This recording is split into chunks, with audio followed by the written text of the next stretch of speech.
Hello, my name's Craig Seibert, and this short web seminar is titled Social Structure, One That Works. I want to first acknowledge that there are different philosophies on how society should be structured, but frankly, most people have not thought about it deeply. This short web seminar is designed to present a philosophy that produces maximum freedom and liberty for the individual.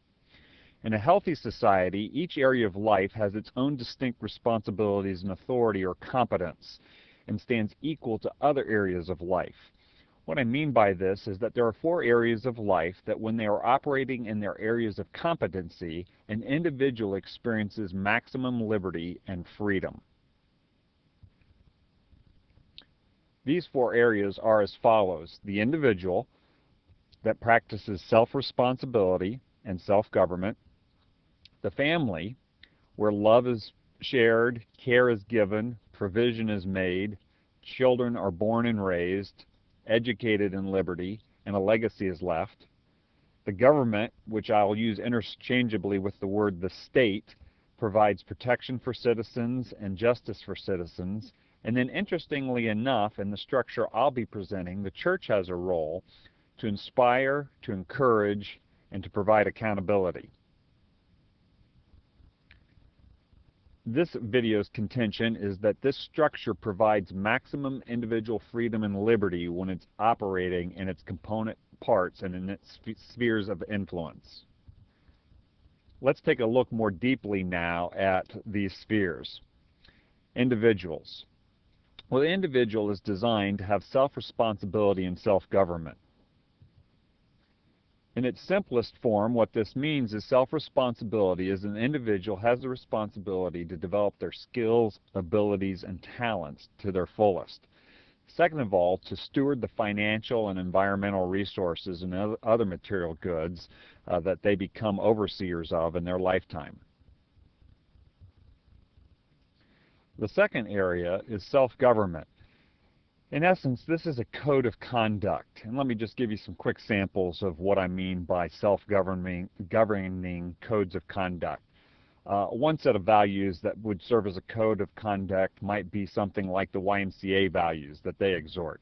Those values are caring, honesty, respect, and responsibility. And when an individual exhibits those four values, they serve as self-governing values that guide an individual to act responsibly for themselves and for those that they come in contact in their life. Another set of values might be represented by the Boy Scout law, where a scout is commanded or encouraged to be trustworthy, loyal, helpful, friendly, courteous, kind, obedient, cheerful, thrifty, brave, clean, and reverent. That would be a code of conduct that would serve as governing values. The Ten Commandments also serve as a code of values for self-government, and those are given here. The first five, no other gods before me, no idols, don't use the Lord's name in vain, remember the Sabbath, keep it holy, honor your mother and father. These behaviors fall into the realm of where the church would encourage the individual to exhibit these characteristics. The last five would also be ones that the church would encourage the individual on, but also civil government would incorporate these, and those include do not murder, do not commit adultery, do not steal, do not give false witness, and do not covet. In fact, so profound at the founding of the United States were these Ten Commandments that James Madison, the architect of the Constitution, said this: "We stake the whole future of American civilization not on the power of government, but on the capacity of each and every one of us to govern ourselves according to the Ten Commandments of God." And so by saying that, he's basically saying self-governing individuals are able to control themselves via a code of conduct, and he supplied the Ten Commandments as a code of conduct that would serve the United States well to self-govern individuals. It's been said that the less individuals can control themselves, the more the government has to control them. And so individual self-government and self-responsibility are key to a valid and operating social structure that provides maximum freedom and liberty. So that is the individual's set of responsibilities and self-government. The second sphere is that of the family. And in the family, we have love, care, provision, children, education, and legacy. First of all, let's take a look at the structure of a family as husband and wife, because there's much debate about that in today's society. Surveys show that 90% of never married adults want to marry one person in their lifetime and stay married to that person. So the goal of a traditional marriage of husband and wife raising kids is in fact the goal of 90% or more of society. The overall goal for society then should be healthy marriages, because healthy marriages build healthy families, and healthy families build a healthy society. And so within the context of a family, a husband and wife need to practice unconditional love. They need to grow, mature, and persevere. They need to work together to provide food, warmth, and shelter for their family. They need to provide emotional, physical, and sexual needs for one another. They need to care for others within their immediate family, extended family, and then those in the community around them. They need to care for the needs of the poor, the prisoner, and elderly. And if they have children, they need to raise them well. In fact, the most proven statistic in sociology is that the healthiest children are raised in a two-parent home with a husband and wife. And so they need to have and nurture children, train and educate children, and pass on a legacy of freedom and liberty. It turns out that the basic societal building block for healthy societies is the process of creating additional self-governing individuals through the family structure. Now let's move to the third area of societal structure, and that is the area of government. Lawrence Reed, a writer and thinker, says this: the most profound political and philosophical trend of our time is a serious erosion of any consensus about what government's supposed to do and what it's not supposed to do. Many people think that government exists to do anything for anybody anytime they ask for it. Government's actual role is simply to protect freedom and liberty. And so let's take a look at this societal structure where government just does that. Protection and justice is a primary role of government in the societal structure that we're speaking about here. Therefore, its responsibilities are small.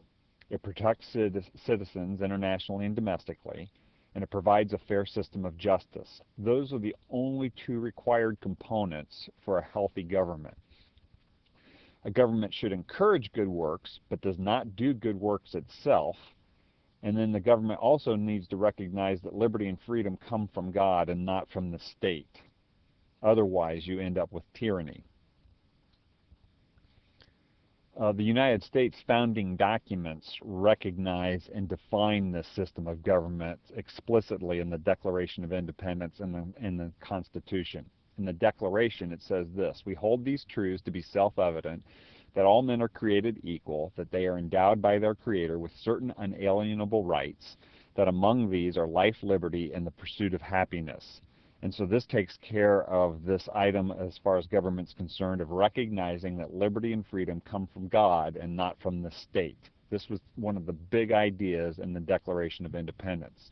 And then in the Constitution, in the preamble, are defined in the first 52 words of the Constitution the limits and responsibilities of government. And it says this: we the people of the United States, in order to form a more perfect union, to establish justice, to ensure domestic tranquility, to provide for common defense, to promote the general welfare, and to secure the blessings of liberty to ourselves and our posterity.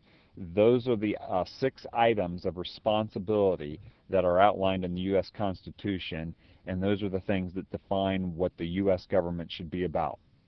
And very simply, you can see it is to establish justice, to provide security for people domestically, and to provide security for people internationally. The promotion of general welfare is defined as not the government doing welfare, but providing an environment where nonprofits can provide the welfare work that's needed in a society. And so to protect citizens and to provide a fair system of justice. That's all that the governmental structure, when a society is working best for maximum freedom and liberty, provides. Now let's take a look at the fourth sphere, and that is the sphere of the church. People may have different experiences with church, and they may not be currently involved in church, but when church is, the church is operating in its best form, these are some of the things that we would expect. inspiration, encouragement, and accountability. The church becomes a community of families that love and care for one another. Second of all, the church becomes a place where the poor can be cared for, the prisoner, the widow, and the orphan. And this is interesting to note. The church has been behind cultural changes for the benefit of society for years.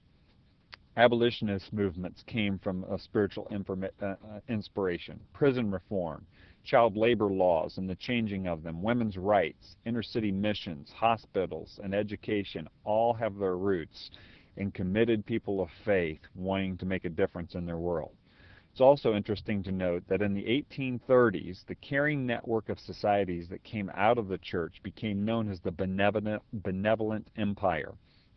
And its total annual income was as big as the entire budget for the federal government. And so the church has played an important role in society in its realm and in its area of influence. The other significant thing that the church does is it keeps all the other areas challenged and inspired and held accountable. The church should challenge individuals to self-responsibility, to think in terms of eternity, to be accountable, to have a view for true success, not just success in worldly terms, and to be self-governing and responsible individuals. The church should challenge families to love, respect each other, to persevere during difficult times, and to raise a next generation of moral children. And the church should challenge the state that it's not God and that its laws must be moral and just, and so it holds the state accountable. And so when all these four realms are operating as they should, they each have areas of responsibility that they're to perform, and it makes society work in such a way that an individual has maximum freedom and liberty. Please think about these things and think about them deeply when you think of the condition of society, what you expect out of government, and the vision that we have for a world where people have the maximum freedom and liberty to run their lives in such a way that they can find happiness, meaning, and satisfaction. Thank you for listening.